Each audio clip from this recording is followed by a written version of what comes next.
যাই ভাই, সব কথা জেনে আসবো। হ্যাঁ ভাই, তাড়াতাড়ি লাফ দে ভাই। হ্যাঁ, আরে আরে তুই ওকে মেরে দিলি কেন? আরে আমার দাদাজি খাজানার কথা জানে, তাই ও মরে গেছে জানতে। আরে তোর দাদাজি তো মরে গেছে, এর জন্য তো আমি ওকেও মেরে ফেলেছি।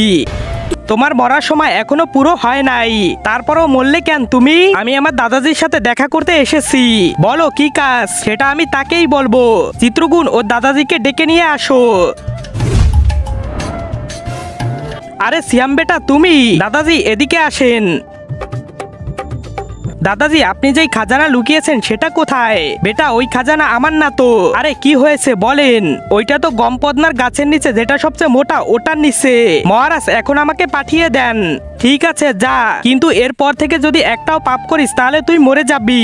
ঠিক আছে, কোনো পাপ করব না। ভাই জানতে পারছিস কোথায় খাজানা? হ্যাঁ ভাই, চল আমার সাথে চলো। সবচেয়ে মোটা গাছ কোনটা? ওই তো, চলো। ভাই দাদাজি বলেছে খাজানা এই গাছের নিচে। খোর।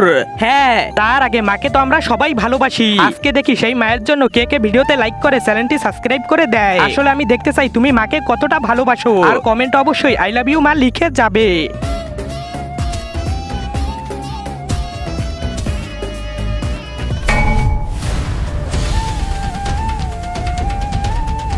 পেয়ে গেছি খাজানা।